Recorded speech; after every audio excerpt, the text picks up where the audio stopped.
jilid terakhir ini terdengar suara teriakan Bidam yang begitu keras, menandakan bahwa kini Bidam telah menunjukkan sisi gelapnya. Agar lebih dramatis lagi, Parmin berpura-pura tidak tahu bahwa orang yang telah mencoba membunuh Bidam adalah Ratu. Parmin tertawa dan terus mengatai Bidam sebab cintanya kepada Ratu yang tulus telah dihianati. Saat akan dibunuh oleh Bidam, si Parmin seperti biasanya memutar kalimat demi kalimat yang tentunya membuat Bidam sangat bingung. Bidam lemas ketika Parmin mengatai bahwa kini dirinya diabaikan untuk kesekian kalinya. Parmin kemudian membujuk Bidam agar maju menjadi raja, karena dengan begitu Bidam akan mendapatkan apa yang ia mau termasuk Ratu. Tak menjawab apa-apa, Bidam berlalu begitu saja dan justru menangis di bawah pohon sambil memegang cincin pemberian Ratu.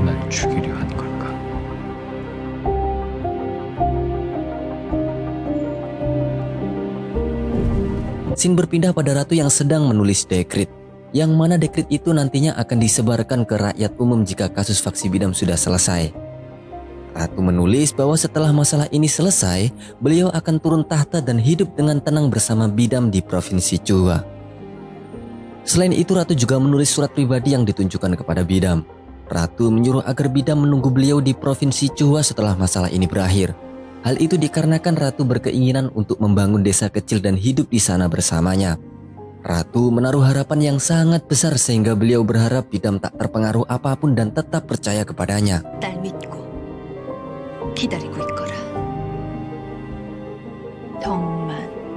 Setelah selesai menulis, Ratu menyuruh Pak Wono agar mengantarkan surat tersebut kepada Bidam langsung. Di sisi lain, Bidam masih meringkuk di bawah pohon dengan mempertimbangkan apakah benar Ratu melakukan ini. Setelah cukup lama berpikir, akhirnya Bidam mengambil kesimpulan bahwa Ratu hanya mencintai Sila. Dengan begitu Bidam akan bertekad menjadi Sila itu sendiri. Bidam berencana akan merebut tahta dengan harapan dirinya bisa melepaskan beban yang ada pada Ratu, sehingga dirinya akan sepenuhnya memiliki Ratu. Sementara faksi Bidam telah lama menunggu kedatangan Parmin yang katanya sedang menjemput Bidam namun tak kunjung tiba. Mereka bingung karena jika Bidam tak datang maka tak akan ada lagi pembenaran untuk melakukan kudeta. Nyaris saja mereka mengatai bahwa Parmin adalah seorang penipu. Tiba-tiba Bidam datang dengan seragam Perdana Menterinya.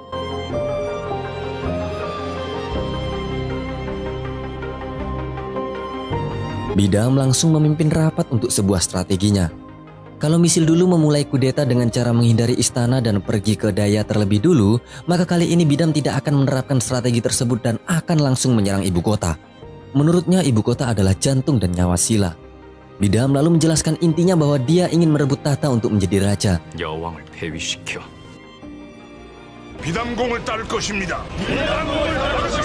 Ia kemudian memerintahkan para faksinya agar besok langsung menyerang tempat di mana Ratu tinggal.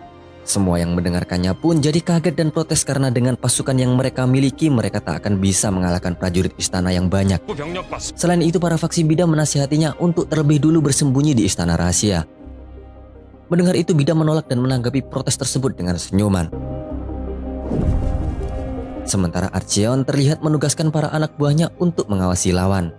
Tak lama itu, salah satu prajurit datang dan memberitahu bahwa Huksan belakangan ini sangat aneh. Huksan ini adalah pengawal kamar Ratu yang kemarin dibunuh oleh Bidam ya guys. Sementara keesokan harinya pun tiba. Di istana, Kim Yun menebak bahwa para faksi Bidam pasti akan terlebih dulu bersembunyi di istana rahasia guna menghindari pertempuran secara langsung. Tak lama itu, Guksan datang memberitahu Kim Yun bahwa sedang ada pergerakan dari lawan yang arahnya Gunung Gumohsan menuju desa Xiaoyi. Yusin langsung menanggapinya dan menyimpulkan bahwa mereka pasti akan lewat timur istana. Tak lama Daipung datang dan memberikan informasi bahwa unit dari Tuan Jujin bergerak menuju jalur Cilguk. Akhirnya mereka sadar bahwa faksi Bidam berniat untuk menyerang ibu kota tempat di mana Ratu berada. Ratu berdiri dan menyuruh bawahannya agar menggiring pasukan masuk ke arah Bukit Duksan. Alasannya karena rakyat akan banyak yang terbunuh jika perang terjadi di ibu kota. Strategi Ratu tentang Bukit Duksan terbaca oleh Bidam. Ditambah lagi di bukit tersebut Yusin dan pasukannya sudah mulai bergerak. Bidam kemudian menyuruh Jujin agar mengomandokan pasukannya untuk menyerang Yusin dan pasukannya. Di tempat lain, Piltan dan para unitnya tengah menjadi mata-mata di benteng Myeongwal. Mereka terus mengawasi benteng tersebut sampai Bidam memberikan instruksi kepadanya. Sementara terlihat Yang Gil sedang memberikan info kepada Kim Yun bahwa Yusin telah berhasil mengalahkan pasukan Hojai. Namun yang jadi masalah, unit dari Bojong, Jujin, dan Hojai datang dari berbagai arah sehingga akan sangat membingungkan untuk membagi prajurit istana. Tak punya pilihan lain, Kim Yun pun menyuruh semua bawahannya untuk mempersiapkan seluruh prajurit mereka. Scene berpindah pada Parmin yang memberikan informasi kepada Bidam bahwa pasukan istana bergerak sesuai prediksi Bidam. Mengetahui itu, Bidam langsung menyuruh Parmin agar memberitahu Piltan untuk segera menyerang benteng tersebut. Namun sebelum itu Bidam menyuruh agar pasukan Jujin, Bojong, dan Hojai untuk mundur terlebih dahulu.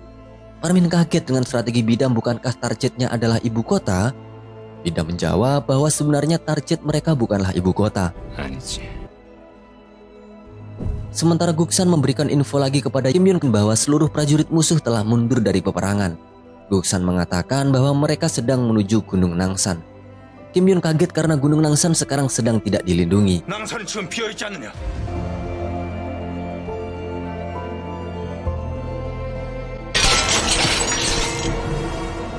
Benar saja, para faksi Bidam menyerang benteng Myeongwal di Gunung Nangsan yang minim penjagaan tersebut.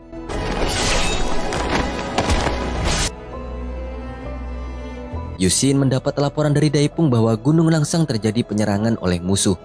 Yusin kaget karena sudah dapat dipastikan benteng tersebut sudah direbut. Sementara Bidam dan anak buahnya telah sampai di benteng tersebut. Sedangkan di tempat lain Chuncu mempresentasikan kenapa musuh bisa menguasai benteng tersebut. Ratu bisa mengambil kesimpulan bahwa yang mendalangi penyerangan tersebut adalah orang yang sangat paham dengan misil. Hal itu dinilai karena dulu misil pernah melakukan kesalahan selama memberontak dan mereka tak akan mengulanginya sekarang. Ratu sangat marah karena mereka sangat berani memulai peperangan di tengah-tengah ibu kota. Faktanya cara itu belum pernah ada pasukan yang berani melakukan bahkan di kerajaan lain sekalipun. Dengan jarak yang hanya 6 km dari arah Gunung Nangsan ke istana, maka tentunya itu sangat menguntungkan pihak Bidam. Misaeng mengusulkan untuk sementara menahan diri di benteng yang telah mereka rebut dan menunda penyerangan. Karena dengan begitu maka rakyat akan mengetahui bahwa benteng yang dekat dengan istana dapat direbut. Sehingga para rakyat akan mulai meragukan Ratu sebagai kapasitas pemimpin kerajaan. Di tempat lain Chuncu berkata kepada Ratu bahwa sudah dapat dipastikan ini adalah ulah Bidam. Hal itu dikarenakan tidak ada misil ataupun Seolwon di antara mereka. Lalu siapa lagi kalau bukan Bidam yang berani memikirkan strategi ini? Tanya Chuncu. Ratu membenarkan tebakan Chuncu tersebut, namun beliau masih berharap bahwa Bidam tak melakukan itu. Saat malamnya, Pak Wono sudah sampai di provinsi Chunhua untuk menemui Bidam. Namun diketahui di situ Bidam tidak ada. Santak juga bingung karena saat di istana Bidam menyuruhnya agar pergi terlebih dahulu. Namun setelah dirinya sampai di Chunhua, Bidam tak ada di sini. Santak meminta surat yang dibawa oleh Pak Wono untuk diantarkan kepada Bidam. Pak Wono mengatakan bahwa ini adalah surat kerajaan dan harus diantarkan langsung kepada penerimanya. Di tempat lain Bidam berubah pikiran dan ingin segera menurunkan Ratu. Karena Bidam sangat diuntungkan dengan dikelilingi para pejabat, oleh karenanya dia berniat untuk mengadakan kumpulan dewan penguasa pada keesokan harinya. Setelah pertemuan tersebut, Bidam memegang cincin pemberian Ratu. Keesokan harinya Bidam mengadakan pertemuan dewan penguasa dengan agenda penurunan Ratu dari tahta. Hasil rapat tersebut dapat disimpulkan bahwa Ratu Dokman gagal melindungi teritori yang dibangun oleh Raja Jinhung. Akibat itu Silla terus diserang oleh Goguryeo dan Baekje sehingga Silla telah kehilangan benteng daya. Selain itu sebagai raja dia sempat dihina oleh utusan Tang dan mengotori nama baik kerajaan. Serta adanya kemunculan sebuah ramalan raja baru yang baru-baru ini muncul sudah dapat menunjukkan bahwa ini adalah tanda dari langit. Oleh alasan itu semua Perdana Menteri memutuskan untuk menurunkan Ratu segera. Tertanda Perdana Menteri Bidam. Hasil rapat tersebut telah menyebar luas ke penjuru Silla termasuk Santak dan Pak Wono yang melihatnya tentu kaget. Pak Wono dan Santak tentu saja tak percaya Bidam akan melakukan itu pada Ratu. Pak Wono kini tahu bahwa Bidam berada di benteng Myeongwal dan akan mengantarkan surat tersebut. Santak melarang Pak Wono untuk datang ke markas tersebut karena sangat berbahaya. Meski sudah diingatkan beberapa kali oleh Santak, faktanya Pak Wono akan bersikeras tetap mengantarkan surat dari Ratu tersebut. Melihat Santak yang mengkhawatirkan dirinya, Pak Wono pun lantas memintanya untuk menemaninya. Di istana, Ratu telah membaca hasil rapat tersebut. Yongchun marah karena Perdana Menteri telah mengadakan pertemuan tanpa disetujui oleh Ratu. Ratu lagi-lagi masih menaruh kepercayaan kepada Bidam dengan mengatakan bahwa rapat tanpa adanya Perdana Menteri maka tidak akan sah. Manmyang mengingatkan Yang Mulia bahwa di pengumuman tersebut ada tanda tangan Bidam. Ratu bilang bahwa beliau tak akan percaya itu sebelum ada buktinya. Chuncu bertanya bagaimana jika memang itu benar-benar Bidam. Sempat sangat lama berpikir, akhirnya Ratu memutuskan untuk tidak akan memaafkan Perdana Menteri dan akan menganggap sebagai musuh Silla jika terbukti Bidam yang telah merancang semua ini. Kemudian Archeon menyuruh Ratu agar keluar karena ada sesuatu yang perlu untuk dipastikan. Ya, itu kuda yang sengaja dikirim oleh musuh ke istana. Kuda tersebut membawa mayat Huksan. Dan parahnya lagi, cincin ratu yang diberikan kepada Bidam juga tergantung di situ. Ratu kaget melihat itu dan hampir mempercayai bahwa itu adalah Bidam. Di tempat lain, Pak Wono dan Santak telah berhasil mengirimkan surat tersebut kepada Bidam. Bidam meremas surat tersebut dan menganggap bahwa itu adalah sebuah jebakan dari Ratu dan Chuncu untuk membunuhnya. Namun sebisa mungkin Pak Wono menjelaskan bahwa itu dari Ratu langsung dan menjelaskan bahwa tampaknya ada sebuah kesalahpahaman. Santak juga mendukung Pak Wono dengan berkata bahwa sebelum ia ke sini, dia terlebih dulu mencari Bidam ke provinsi Chunhua kemarin malam.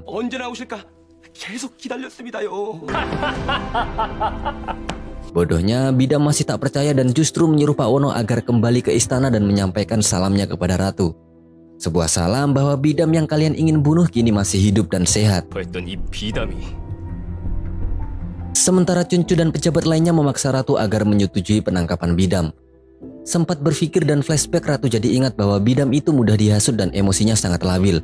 Akhirnya Ratu pun memutuskan untuk menurunkan Perdana Menteri Bidam dari jabatannya serta menyatakan Bidam sebagai musuh Silla.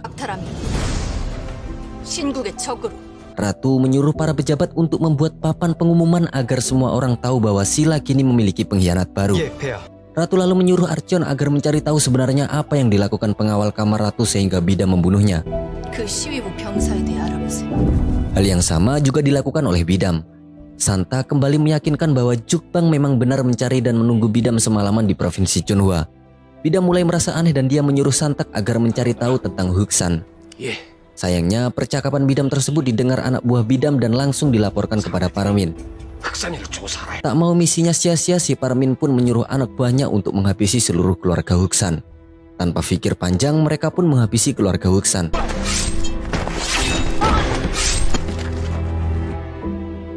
Tak lama itu, Archeon dan anak buahnya datang dan memergoki perbuatan mereka. Beruntung masih ada satu anggota yang masih hidup, yaitu adik perempuan Huksan. Gadis itu lalu menceritakan mengapa Huksan bisa seperti itu kepada Archeon. Bahwa dalang yang membuat kakaknya memberontak adalah karena si Parmin. Santak yang kala itu bersembunyi pun juga ikut mendengar percakapan Archeon dan adik Huksan tersebut.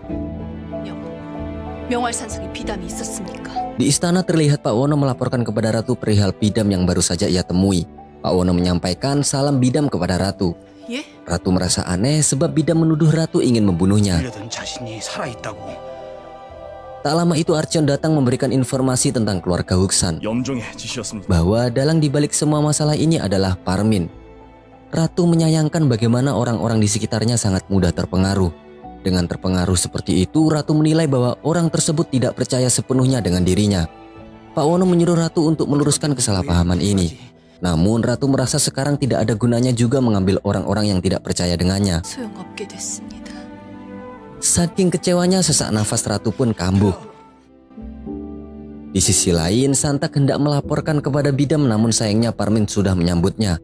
Tanpa basa-basi sedikit pun, Santak kemudian berlari dan dikejar anak buah Parmin. Beruntung Santak sangat pintar. Dia bersembunyi dengan cara menggantung di jurang yang curam sehingga anak buah Parmin mengira Santak sudah terjatuh.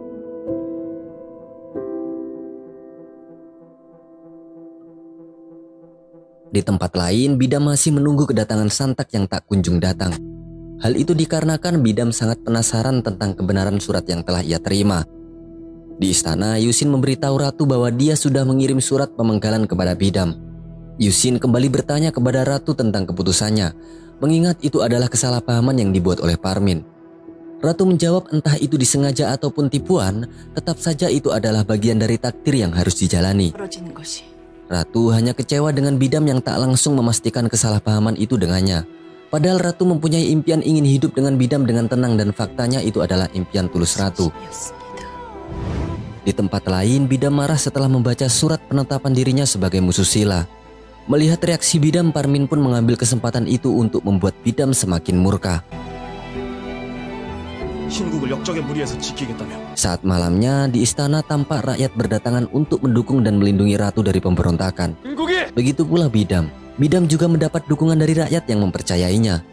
Ratu dan Bidam memberikan pidatonya kepada rakyat untuk menghancurkan musuh mereka. Di depan rakyat, Bidam dan Ratu saling menyalahkan satu sama lain untuk membela kebenaran masing-masing.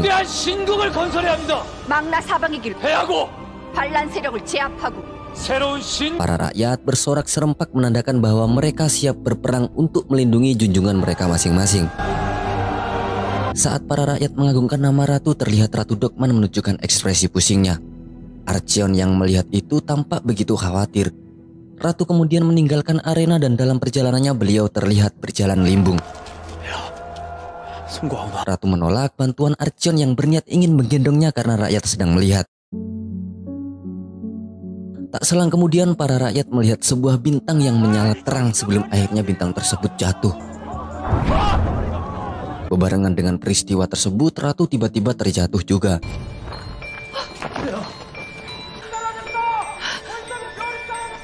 Peristiwa bintang jatuh tersebut juga dilihat oleh Bidam dan para antek-anteknya, sehingga dirinya memanfaatkan momen tersebut untuk menyemangati para rakyat bahwa Ratu sebentar lagi akan jatuh. Di istana terlihat Ratu terbaring dan hendak akan diobati oleh tabib. Ratu menolak dan menyuruh tabib tersebut pergi meskipun tabib menunjukkan bahwa penyakit Ratu sudah parah dan perlu segera diobati. Tak lama itu Kim Yusin datang. Yusin bertanya tentang penyakit Ratu dan beliau pun menjawab bahwa beliau hanya sakit kepala ketika dalam posisi berbaring. Yusin bertanya lagi sejak kapan Ratu mengalami gejala tersebut. Ratu menjawab bahwa dirinya mengalami hal tersebut semenjak pertama kali menginjakkan kakinya di negeri Sila. Ratu kemudian menceritakan kejadian anehnya, bahwa ketika saat beliau masih kecil dulu, di mana posisinya waktu sedang mencari Muno, dia bermimpi aneh. Bertemu dengan seorang perempuan istana yang tiba-tiba memeluknya. Ratu mengungkapkan bahwa perempuan tersebut hanya memeluknya dan menangis dalam diam. Faktanya setelah mimpi itu Ratu begitu sering memimpikan hal yang sama. Dan sampai sekarang Ratu Dokman tak mengetahui siapa perempuan yang memeluknya dalam mimpi tersebut.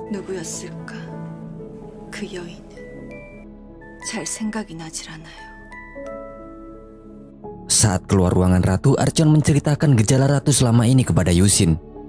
Yusin kaget mendengar penjelasan Archeon tersebut yang faktanya dia baru tahu tentang ini. Archeon menjelaskan bahwa Ratu memang sengaja menyuruhnya untuk menyembunyikan penyakit ini agar tak diketahui oleh siapapun. Yusin lalu kembali ke kamar Ratu dan menyaksikan beliau sedang dalam posisi tertidur tak nyenyak. Yusin begitu kasihan kepada sang Ratu yang dinilai begitu memiliki beban yang berat semenjak masih kecil. Setelah itu Yusin merencanakan strategi untuk menyerang benteng Myeongwal. Ada yang berbeda dari strategi Yusin kali ini, dia ingin menyerang benteng Myeongwal tanpa umpan ataupun tipuan, melainkan sebuah serangan asli serempak dari berbagai sisi di benteng tersebut. Sedangkan di tempat lain Bida membaca prediksi kemungkinan yang akan Yusin lakukan. Bida menyuruh para faksinya agar tidak membiarkan siapapun masuk di benteng yang sekarang mereka tempati. Para faksi Bidam begitu gembira karena sebentar lagi mereka akan menerima bantuan banyak prajurit dari sekutu mereka. Dengan adanya bantuan tersebut, kini Bidam bisa memiliki 20.000 pasukan yang tentunya itu sudah cukup untuk memborbardir istana. Bidam mengingatkan bahwa selama bantuan prajurit tiba, maka jangan sekali-kali terprovokasi ataupun terpancing oleh tipuan musuh. Jika mereka bisa bertahan, maka kemenangan ada di pihak kita, kata Bidam. Sementara Kim Yusin sedang memikirkan bagaimana membuat semangat prajurit kembali bangkit. Mengingat saat bintang jatuh kemarin para rakyat dan prajurit semangatnya mulai menurun. Yusin pun berniat akan membuat bintang itu naik kembali agar semangat juang prajurit bangkit kembali. Serangan diawali dengan kelompok Wolya yang mulai membantai satu persatu pasukan Hwang Yun yang tengah berjaga. Tak lama itu, Archeon bergabung dengan para prajuritnya membantu Wolya. Jelas ilmu bela diri Wolya dan Archeon sama sekali bukanlah tandingan Hwang Yun. Alhasil Hwang Yun pun dapat ditaklukkan dengan mudah oleh Archeon dan Wolya. Setelah itu Archeon memerintahkan Yang Gil untuk memberi aba-aba pasukan yang bertugas untuk menerbangkan layang-layang. Layang-layang pun diterbangkan ke langit hingga memancarkan sebuah sinar. Di sisi lain para faksi Bidam panik dengan runtuhnya pertahanan mereka. Namun Bidam mencoba menenangkan mereka untuk tidak bingung. Hanya dengan bertahan hingga esok hari Bidam yakin kemenangan ada di pihak mereka. Bidam hanya memerintahkan Bojong dan Piltan untuk fokus pada benteng Myeongwal dan melarang keras menggerakkan prajurit satupun. Tak lama itu, Parmin memberitahu Bidam bahwa di luar para pasukan tengah heboh dengan adanya penampakan bintang yang kembali naik. Akibat omongan Bidam tadi tentang bintang yang jatuh, kini para prajurit Bidam percaya dengan naiknya bintang tersebut maka istana akan memenangkan perang ini. Misaeng tertawa karena dia tahu trik itu. Menurutnya itu hanyalah layang-layang yang diberi api sehingga layangan tersebut terbang dan terkesan seperti bintang yang naik kembali. Namun yang jadi masalah Parmin adalah kini semangat para prajuritnya menjadi menurun akibat peristiwa itu. Namun Bidam beranggapan lain tentang kemunculan bintang yang naik itu. Bintang buatan tersebut bertujuan untuk mengecoh pasukan mereka.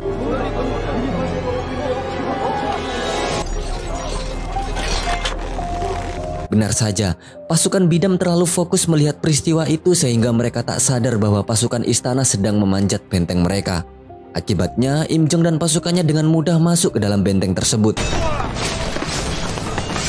Setelah itu Im Jong lalu membuka gerbang benteng Myeongwal dan menyuruh Wolya dan para pasukannya untuk masuk. Di antara pasukan Wolya ternyata ada Santak yang tengah menyamar sebagai prajurit Silla. Sementara Bidam mendapat laporan dari bawahannya bahwa kini benteng Myeongwal telah berhasil ditembus oleh prajurit istana. Mengetahui itu, Bidam pun berniat akan turun tangan memimpin perang. Saat Bidam tengah sendirian, ia tiba-tiba dihampiri oleh Santak. Bidam heran mengapa Santak baru muncul. Tak mau buang-buang waktu, akhirnya Santak pun menceritakan sebuah kebenaran yang ia ketahui kepada Bidam. Mendengar itu, Bidam pun menjadi lemas. Ia lalu berjalan menemui Parmin. Parmin yang kala itu tak tahu bahwa Bidam sudah mengetahui rahasianya, ia pun dengan pedenya mengajak Bidam untuk pergi bersembunyi. Tak merespon, Bidam kemudian memarahi Parmin dengan membahas pengawal istana yang telah ia bunuh tempo lalu.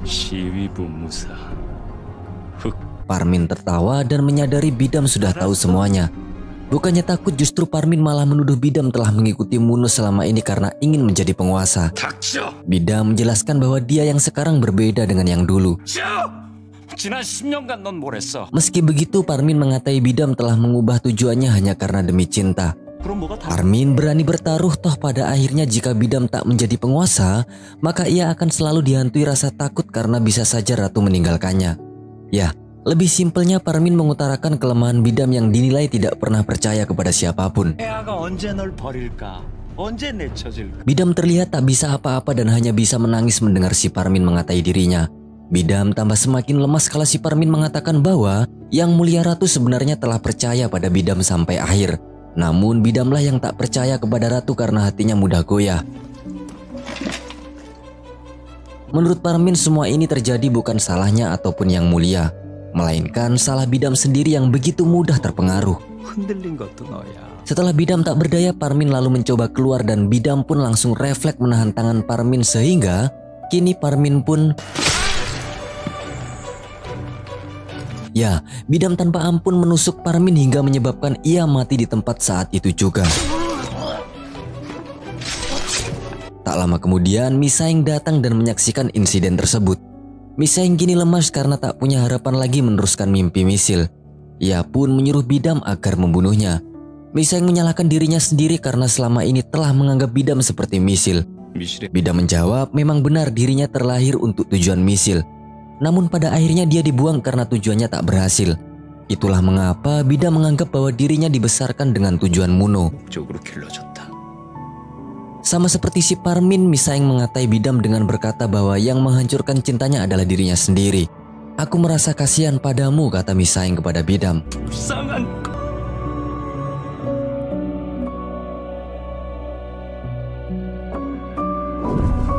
Keesokan harinya, benteng Myeongwal telah berhasil ditaklukkan oleh Kim Yusin.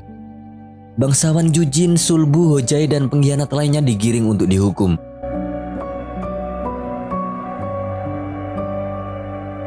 Yusin kemudian menghampiri Ratu dan menanyakan hukuman apa yang akan Ratu berikan kepada Bidam.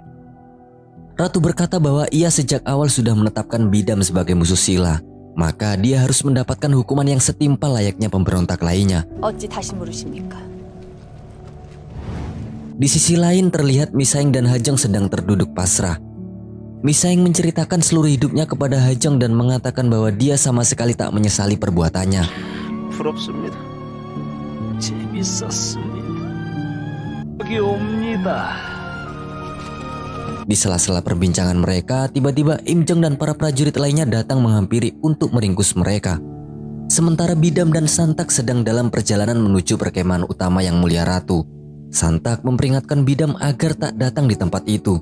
Meski sudah diingatkan oleh Santak, Bidam bertekad akan pergi ke sana sendirian.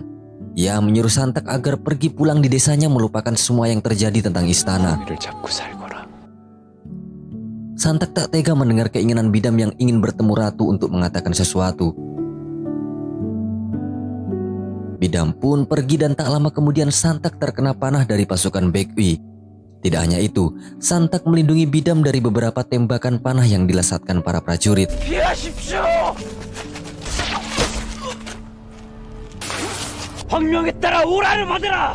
Meski sudah dikepung, Bidam tetap bersikeras akan melawan para prajurit tersebut. Bidam kemudian melawan semua prajurit hingga akhirnya ia berhasil masuk di gerbang perkemahan Ratu. Archeon kemudian memberitahukan hal itu kepada Ratu. Ratu keluar dan menyaksikan Bidam dikepung oleh banyak prajurit. Meski sudah dikepung, Bidam menggunakan keahlian pedangnya untuk menjatuhkan prajurit satu persatu.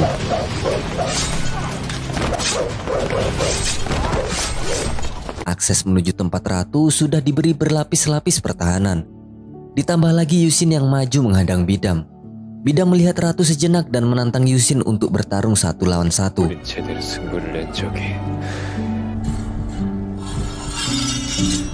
Tampaknya itu hanyalah sekedar sebuah tipuan Bidam untuk bisa menghindari Yusin. Bidam menghindari serangan Yusin kemudian terbang melewati para prajurit demi bisa mendekati sang Ratu. Bidam berbicara dalam hati bahwa ia mengakui kemenangan Yusin. Kini tujuan Bidam hanya perlu bertemu dan berbicara dengan Ratu. Saat 70 langkah lagi menuju Ratu, sejauh ini Bidam tak menemukan perlawanan yang berarti dari pasukan. Sebelum akhirnya para pasukan pemanah Wulia datang dan menghujani tubuh Bidam dengan panah. Bidam terkena beberapa panah dan itu membuat Ratu tak tega melihatnya. Meski sudah terkena banyak panah, Bidam masih tetap berjuang untuk mendekati Ratu. Bahkan para Hwarang tak bisa menghentikan Bidam yang saat itu sudah sekarat. Saat sudah 10 langkah lagi, tiba-tiba Yusin dan Archeon datang menghadang Bidam. Meski sudah ditebas beberapa pedang oleh Archeon dan Yusin, faktanya Bidam belum mau mengalah. Mata merah dan tubuh penuh darah pada Bidam membuat Ratu meneteskan air matanya melihat orang yang dicintainya bernasib seperti ini. Dalam posisi sekarat, Bidam masih bersikukuh meneruskan langkahnya, namun sayang sekali, benar, Bidam gagal menemui Ratu dan harus lebih dulu tertusuk pedang Kim Yusin. Bidam menatap wajah Ratu dan berkata pelan memanggil namanya. Yusin mencabut pedang dari tubuh Bidam dan akhirnya Bidam harus tewas mengenaskan di depan sang Pujanati.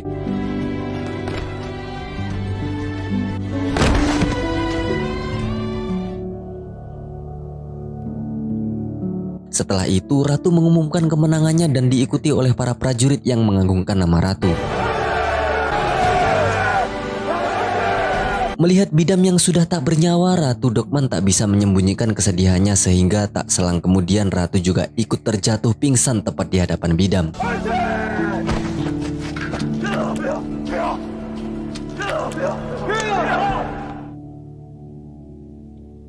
Singkat cerita, setelah 3 hari 3 malam Ratu barulah sadar dari pingsannya. Putri Manmyong sangat mengkhawatirkan keadaan Ratu yang makin hari makin memburuk. Tak lama Archeon datang menghampiri.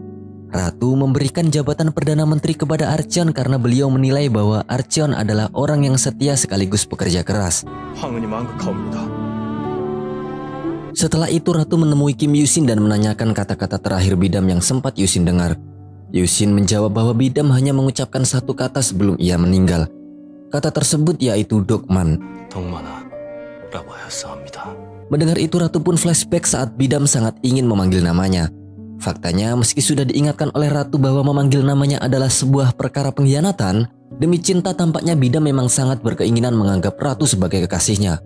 Sehingga memanggil namanya dengan penuh cinta adalah cita-cita Bidam selama ini. Ratu meneteskan air matanya dan mengajak Yusin menuju suatu tempat untuk sekedar melihat langit dan bumi. Yusin mempunyai firasat aneh dan ia pun menemani Ratu duduk di bukit menghadap hamparan cakrawala yang luas. Pertama-tama Ratu menceritakan semua pengalamannya saat bersama orang dengan beberapa sifat dan karakter masing-masing. Ada yang mencoba menyingkirkan Ratu, bahkan ada juga yang mencintai Ratu. Ratu mengambil kesimpulan bahwa hanya Yusin yang terus mengabdi dan mencintainya sepenuh hati sampai sekarang. 내게 온전하게 남은 사람은 Ratu kemudian memuji kerja keras Yusin yang membantunya bisa sampai ke titik ini. Ratu bilang bahwa sekarang ia sudah siap meninggalkan sila dan tugas besarnya kepada Kim Yusin. Ratu kemudian lanjut membahas mimpinya saat pertama menginjakan tanah di sila. Beliau mengungkapkan bahwa sekarang ia tahu siapa orang misterius yang memeluknya di dalam mimpi itu. Yusin bertanya siapa itu. 소아유머님이셨습니까? Tidak menjawab, Ratu justru mengingatkan memori saat di mana Ratu dan Yusin dulu mencoba berlari meninggalkan sila untuk hidup bersama. Ratu bertanya apakah kau mau berlari denganku sekarang. 지금이라도 갈까요? Bagaimanapun prinsip Yusin masih teguh seperti dulu dan tak akan melakukan itu. Mendengar penolakan tersebut, Ratu tak merespon omongan Yusin dan tiba-tiba saja beliau menangis dan memejamkan matanya untuk selama-lamanya. Melihat Ratu yang sudah tak berdaya, Yusin tak bisa menyembunyikan kesedihannya. Ia menangis di samping tubuh Ratu yang sudah tak bernyawa.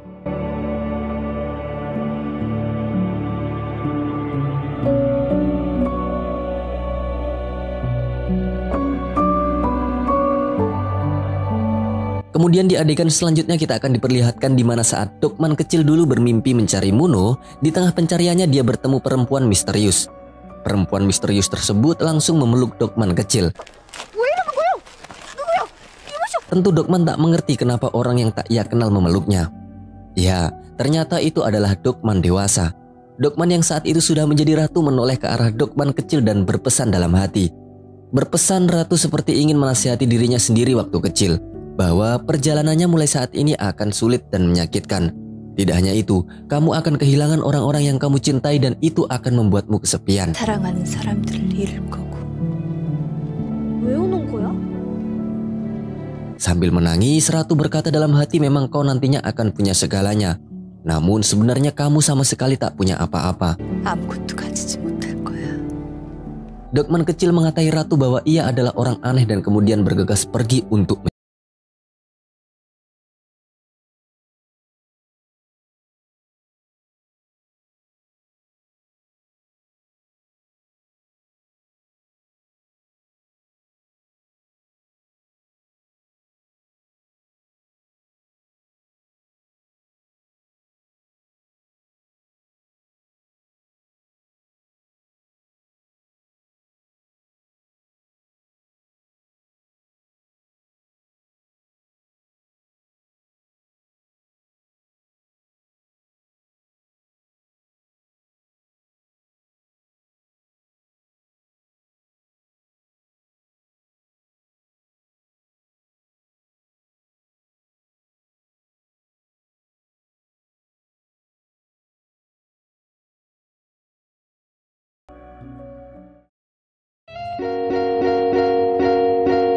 Baik, Mimin terus terang gak bisa ngasih kesimpulan film ini secara menyeluruh.